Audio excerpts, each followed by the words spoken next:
ബഹുമാനിയായ അധ്യക്ഷൻ, വേദിയിൽ സന്നിഹിതരായിരിക്കുന്ന ഐക്യ ജനാധിപത്യ മുന്നണിയുടെ ആദരണീയരായ നേതാക്കളെ, പ്രിയമുള്ള സഹപ്രവർത്തകരെ, സുഹൃത്തുക്കളെ, കാഞ്ഞങ്ങാട് ഇതിനു മുമ്പും പല ജാഥകളിലും ഞങ്ങളൊക്കെ വന്നിട്ടുണ്ട്. പക്ഷേ ഇന്നത്തെ ഈ ജാഥയിലേക്ക് കടന്നു വന്നപ്പോൾ മനസ്സിലാക്കാൻ കഴിഞ്ഞത് ഈ നാട്ടിലെ ജനങ്ങൾ വലിയ ആവേശത്തിലാകണം.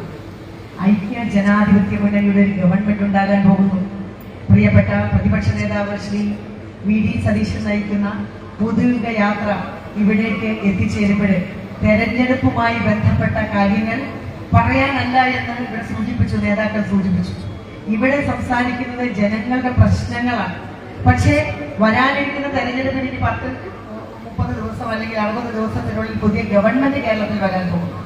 ഈ നാട്ടിലെ പ്രശ്നങ്ങൾ, സാധാരണക്കാർ അനുഭവിക്കുന്ന തീവ്രമായ ജീവിത പ്രശ്നങ്ങൾ ചർച്ച ചെയ്തുകൊണ്ടാണ് ബഹുമാന്യരായ നേതാക്കൾ ശ്രീ പ്രേമചന്ദ്രൻ മുൻ മന്ത്രി MP, അതുപോലെ തന്നെ പ്രിയപ്പെട്ട ശ്രീ അനൂപ് ജേക്കബ്, ജെബിൻ മേത്തർ MP അടക്കമുള്ള വേദിയിൽ സന്നിഹിതരായിരിക്കുന്ന നേതാക്കൾ രാവിലെ കാസർഗോഡ് ഒരു പരിപാടിയിൽ പങ്കെടുത്തു. പ്രതിപക്ഷ നേതാവ് നടത്തിയിട്ടുള്ള ഒരു സംവാദത്തിലാണ്. ആ സംവാദം എന്ന് പറയുന്നത് ഈ ജില്ലയിലെ സാധാരണക്കാരുമായിട്ടുള്ള സംവാദമായി. അത് പാചക തൊഴിലാളികൾ അടക്കമുള്ളവർ വന്നിരുന്ന് അവരുടെ വേദന, ജീവിതം മുന്നോട്ട് കൊണ്ടുപോകുന്നതിന് വേണ്ടി, ജീവിതത്തിന്റെ രണ്ടറ്റവും കൂട്ടിമുട്ടിക്കുന്നതിന് വേണ്ടിയിട്ടുള്ള കഠിനമായ പ്രയാസങ്ങൾ ഇന്നത്തെ CPM സർക്കാരിന്റെ കീഴിൽ അനുഭവിക്കുന്ന കാര്യങ്ങളാണ് അവിടെ പറഞ്ഞത്. ഞാൻ അതിലേക്കൊന്നും കിടക്കുന്നതിൽ ദീർഘമായി സംസാരിക്കാൻ നേതാക്കളുണ്ട്. ഈ ഒരു പുസ്തകം ഞാൻ വായിച്ചുകൊണ്ടിരിക്കുകയാണ്. ആ പുസ്തകം എന്ന് പറയുന്നത് അണികൾ നേതാക്കളെ തിരുത്തണം എന്നുള്ള പുസ്തകമാണ്. തൊട്ടടുത്തുള്ള പയ്യന്നൂരിലെ CPMന്റെ പ്രധാനപ്പെട്ട നേതാവായിട്ടുള്ള വി. കുഞ്ഞികൃഷ്ണൻ എഴുതിയ അണികൾ നേതാക്കളെ തിരുത്തണം എന്നുള്ള പുസ്തകം ഞാനും അതിന്റെ കുറച്ച് ഭാഗം കൂടെ വായിക്കാനുണ്ട്. അതിന്റെ 1ാമത്തെ പേജിൽ എഴുതി 1ാമത്തെ അധ്യായം എന്ന് പറയുന്നത് പ്രിയ സഖാക്കളോട് എന്നുള്ളതാണ്. 2ാമത്തത് എന്ന് പറയുന്നത് എന്റെ പാർട്ടിയെ കുറിച്ചുള്ള സങ്കല്പം എന്നുള്ളതാണ്. അങ്ങനെ തുടങ്ങി 16 അധ്യായങ്ങളുള്ള അണികളെ തിരുത്തണമെന്നുള്ള ആ പുസ്തകത്തിൽ എഴുതിയിരിക്കുന്ന കാര്യങ്ങളിലൂടെ ഒന്ന് നടന്നു പോകാൻ, ഒന്ന് ചിന്തിച്ചു പോകുവാൻ അവസരം കിട്ടി.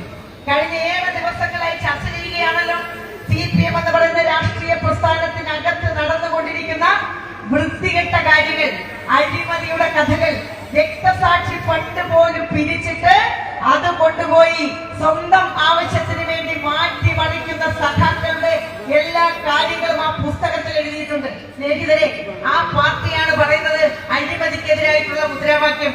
അവർക്കിനി രക്തസാക്ഷികളുടെ പേര് പറഞ്ഞുകൊണ്ട് കേരളത്തിലെ ജനങ്ങളുടെ മുന്നിൽ നിവർന്നു നിൽക്കുവാനുള്ള ധൈര്യമുണ്ടോ?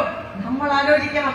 ധൻരാജ് എന്ന് പറയുന്ന CPMന്റെ ഒരു നേതാവ് അല്ലെങ്കിൽ പ്രവർത്തകനായിരുന്ന ആളിന്റെ പേരിൽ കോടിക്കണക്കിന് രൂപ പിരിച്ചിട്ട് അവർ നടത്തിക്കൊണ്ടിരിക്കുന്ന പ്രശ്നങ്ങൾ ചൂണ്ടിക്കാണിച്ച ആളുകളെ TP ചന്ദ്രശേഖരന് ഉണ്ടായിട്ടുള്ള പോലെയുള്ള പ്രശ്നങ്ങൾ ഉണ്ടാകുമോ എന്ന് ഭയന്നുകൊണ്ട് പോലീസ് പ്രൊട്ടക്ഷനില് CPM ഭരിക്കുമ്പോൾ ഒരു പുസ്തകം പ്രകാശനം ചെയ്യേണ്ടി വന്നെങ്കിൽ അത് ഇനി കേരളത്തിലെ ജനങ്ങൾ അനുവദിക്കില്ല എന്ന് പ്രഖ്യാപിക്കുന്ന ഒരു സമയം നമ്മൾ അതിക്രമിച്ചിരിക്കുകയാണ്. ഒന്ന് ആലോചിച്ച് നോക്കിക്കേ. അവർ പറയുന്നത് എല്ലാ കാലത്തും അവർക്ക് വൈരുദ്ധ്യാത്മക ഭൗതികവാദത്തെ കുറിച്ച് അവർ പറയും. നമുക്കാർക്കും മനസ്സിലാകാത്ത, കടിച്ചാൽ പൊട്ടാത്ത വാക്കുകൾ പറഞ്ഞുകൊണ്ട് പാവപ്പെട്ട തൊഴിലാളി സുഹൃത്തുക്കളെ എല്ലാ കാലത്തും ചൂഷണം ചെയ്യുന്ന രാഷ്ട്രീയ പ്രസ്ഥാനമാണ് CPM എന്ന് ഒരിക്കൽ കൂടി പറയുവാൻ ഞാൻ ആഗ്രഹിക്കുന്നു. ആ പാർട്ടിക്കകത്തുണ്ടായിക്കൊണ്ടിരിക്കുന്ന ജീർണതകൾ അതൊന്നൊന്നായി ചൂണ്ടിക്കാണിക്കപ്പെട്ടുകൊണ്ടിരിക്കുകയാണ്. ആ പാർട്ടിക്ക് ഇനി രക്തസാക്ഷികളുടെ പേര് പറഞ്ഞുകൊണ്ട് ജനങ്ങളുടെ മുന്നിൽ എടുക്കാൻ മുന്നോട്ട് പോകാൻ കഴിയുന്നില്ല. ഇന്ന് പിണറായി വിജയന്റെ കീഴിലുള്ള സർക്കാർ കേരളം ഭരിക്കുമ്പോൾ എന്തൊക്കെ കാര്യങ്ങളാണ് നമ്മൾ ചർച്ച ചെയ്യുന്നത്? കേരളം ഒരിക്കലും ചർച്ച ചെയ്തിട്ടില്ലാത്ത കാര്യം, കേരളത്തിൽ നമ്മൾ സ്വപ്നത്തിൽ പോലും കാണാത്ത തരത്തിൽ ലോകത്തെ തന്നെ തീർത്ഥാടന കേന്ദ്രങ്ങളുടെ ശ്രേണിയിൽ ഏറ്റവും മുന്നിലുള്ള ശബരിമല ക്ഷേത്രത്തിൽ സ്വർണ്ണക്കൊള്ളവര് നടത്തുന്ന തരത്തിലേക്ക് ഈ സർക്കാരിന്റെ കാലഘട്ടത്തിൽ CPM പോയിരിക്കുന്നു. ആരൊക്കെയാണ് പ്രതികൾ? ആരൊക്കെയാണ് ജയിലിൽ കിടക്കുന്നത്? പത്മകുമാറിനെ പോലെയുള്ള CPMന്റെ ഏറ്റവും പ്രധാനപ്പെട്ട നേതാക്കൾ ജയിലിൽ കിടക്കുമ്പോ അവർക്കെതിരെ ഒരു നടപടി എടുക്കാൻ പോലും കഴിയാതെ സ്വർണ്ണക്കൊള്ളക്കാരെ, അതും ശബരിമലയില് അയ്യപ്പന്റെ സ്വർണം കെട്ട ആളുകളെ സംരക്ഷിക്കുന്ന CPMന്റെ നിലപാട് നമ്മുടെ നാട് മുഴുവൻ ചർച്ച ചെയ്യുകയാണ്. ഞാൻ സൂചിപ്പിച്ചു, തീർത്ഥാടന കേന്ദ്രങ്ങളുടെ ശ്രേണിയിൽ 1ാമത് എന്ന് പറയുമ്പോൾ ലോകത്ത് മുഴുവൻ ഇന്ന് കേരളത്തെ കുറിച്ച് ചർച്ച ചെയ്യുകയാണ്. കേരളത്തിന്റെ പുരോഗതിയല്ല, കേരളത്തിന്റെ വികസനമല്ല, കേരളത്തിന്റെ രാഷ്ട്രീയമല്ല, പക്ഷേ ദൈവത്തിന്റെ സ്വർണം കൽക്കുന്ന വർഷങ്ങളായി ഈ നാടിനെ മാറ്റിയ CPM-ന്റെ നിലപാടുകളാണ് ഈ രാജ്യവും ഈ ലോകവും ഇന്ന് ചർച്ച ചെയ്തുകൊണ്ടിരിക്കുന്നത്. ഈ സർക്കാരിന്റെ കാലഘട്ടത്തിൽ ആർക്കെങ്കിലും ആശ്വാസമുണ്ടോ? സമൂഹത്തിലെ ഏതെങ്കിലും വിഭാഗം ആളുകളുടെ പ്രശ്നങ്ങൾക്ക് പരിഹാരം കാണാൻ ഇവർക്ക് കഴിഞ്ഞിട്ടുണ്ടോ? പഞ്ചായത്ത് തെരഞ്ഞെടുപ്പ് കഴിഞ്ഞല്ലോ. ത്രിതല പഞ്ചായത്ത് സംവിധാനത്തില് കോൺഗ്രസും അതുപോലെ തന്നെ UDF ഐക്യ ജനാധിപത്യ മുന്നണി ജനങ്ങളുടെ മുന്നിൽ പറഞ്ഞത് ഇവിടെ പഞ്ചായത്തുകൾക്ക് ഭരിക്കുവാനുള്ള സാഹചര്യം ഉണ്ടാകണം. അവരുടെ ഫണ്ടുകൾ വെട്ടിക്കുറച്ചുകൊണ്ട് പഞ്ചായത്തുകളുടെ കരുത്ത് ഞെരുക്കി കൊല്ലാനുള്ള തീരുമാനവുമായിട്ട് CPM മുന്നോട്ട് പോകുമ്പോ ബഡ്ജറ്റ് വരുമ്പോ മതിയായ പണം മാറ്റിവെക്കാതെ വെട്ടുന്ന പണം പിറ്റേ വർഷം വരുമ്പോ വെട്ടിക്കുറയ്ക്കുന്ന CPM-ന്റെ നിലപാടുകളെ നമ്മൾ തുറന്നു കാണിച്ചുകൊണ്ടാണ് ഈ കഴിഞ്ഞ തദ്ദേശ സ്വയംഭരണ സ്ഥാപനങ്ങളിൽ വോട്ട് ചോദിച്ചത്. അതിന് കിട്ടിയ അംഗീകാരമല്ലേ ഈ വലിയ ബഹുഭൂരിപക്ഷം വരുന്ന വിജയമെന്ന് നമ്മൾ ആലോചിക്കണം. അങ്ങനെ കൃത്യമായിട്ടുള്ള വികസന അജണ്ട വെച്ചുകൊണ്ട് നമ്മൾ മുന്നോട്ട് പോകുന്ന മറ്റു കാര്യങ്ങളെ കുറിച്ച് ഒന്നും ഞാൻ പറയുന്നില്ല. ആകെ അവർക്ക് സംസാരിക്കാനുള്ളത് വർഗീയത മാത്രമാണ്. ഈ നാട്ടിലെ ജനങ്ങളെ വർഗീയത പറഞ്ഞുകൊണ്ട് രണ്ടായി തിരിക്കുന്ന നിലപാട് ഇന്ത്യൻ ഭരണഘടനയിൽ കൃത്യമായി പറഞ്ഞിരിക്കുന്ന മതേതരത്വം എന്ന് പറയുന്ന വാക്ക് ഞങ്ങൾ അധികാരത്തിൽ വന്നാൽ എടുത്തു കളയുമെന്ന് പറയുന്ന BJP-ക്കൊപ്പം നിന്നുകൊണ്ട് RSS-നൊപ്പം നിന്നുകൊണ്ട് കേരളത്തിലെ ജനങ്ങളെ വിഭജിക്കുന്നതിന് വേണ്ടിയിട്ടുള്ള തന്ത്രങ്ങളുമായി മുന്നോട്ട് പോകുന്ന CPM-ന്റെ നിലപാട് നമുക്കതിവിടെ ചർച്ച ചെയ്യണം. ഈ നാട് നേരിടുന്ന പ്രശ്നങ്ങൾ നമുക്ക് ചർച്ച ചെയ്യണം. സംശയമൊന്നും വേണ്ട. മെയ് മാസത്തില് കേരളത്തിൽ അധികാരത്തിൽ വരാൻ പോകുന്നത് ഐക്യ ജനാധിപത്യ മുന്നണിയുടെ സർക്കാർ തന്നെയായിരിക്കും. സാധാരണക്കാരനെ ചേർത്ത് പിടിക്കുന്ന സർക്കാരായിരിക്കും. തൊഴിലാളികളുടെ വിയർപ്പിന്റെ ഗന്ധമറിയുന്ന സർക്കാരായിരിക്കും കേരളത്തിൽ അധികാരത്തിൽ വരാൻ പോകുന്നത്.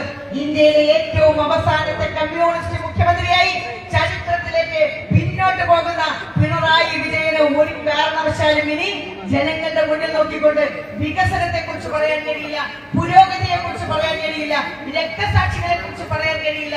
അവർക്ക് വർഗീയത പറഞ്ഞുകൊണ്ട് BJP-ക്കൊപ്പം നിന്നുകൊണ്ട് ഈ രാജ്യത്തിന്റെ ഈ സംസ്ഥാനത്തിന്റെ ഒക്കെ നമ്മുടെ ഒരു നിലവാരം പുലർത്തി നമ്മൾ മുന്നോട്ട് പോകുന്ന കേരളത്തിലെ വർഗീയത പറഞ്ഞുകൊണ്ട് മുന്നോട്ട് പോകാൻ മാത്രമേ അവർക്ക് കഴിയൂ എന്നുള്ള സത്യം കൂടി നമ്മുടെ മുന്നിലുണ്ട്.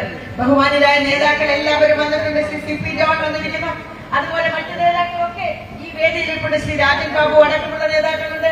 എല്ലാ പാർട്ടിയുടെയും ഐക്യ ജനാധിപത്യ മുന്നണിയുടെ മുഴുവൻ ഘടക കക്ഷികളും ഒരുമിച്ച് ഒറ്റക്കെട്ടായി നിന്നുകൊണ്ട് കേരളത്തിലെ ജനങ്ങൾ ഉന്നയിക്കുന്ന പ്രശ്നങ്ങൾ ചർച്ച ചെയ്യുന്ന ഒരു സംവാദ വേദിയായി ഈ പുതുയുഗ യാത്ര മാറിയിരിക്കുന്നു. ജനങ്ങൾ വളരെ പ്രതീക്ഷയോടുകൂടി ഇത് നോക്കിക്കാണുന്നു. തീർച്ചയായും ഇവിടെ എത്തിച്ചേർന്നിരിക്കുന്ന മുഴുവൻ സഹപ്രവർത്തകരെയും അതുപോലെ തന്നെ ഈ ഐക്യ ജനാധിപത്യ മുന്നണിയെ സ്നേഹിക്കുന്ന ആളുകളെയും അഭിവാദ്യം ചെയ്തുകൊണ്ട് എന്റെ വാക്കുകൾ ഞാൻ ചുരുക്കുന്നു. നന്ദി, നമസ്കാരം. ജയ് ഹിന്ദ്, ജയ് യോഗി.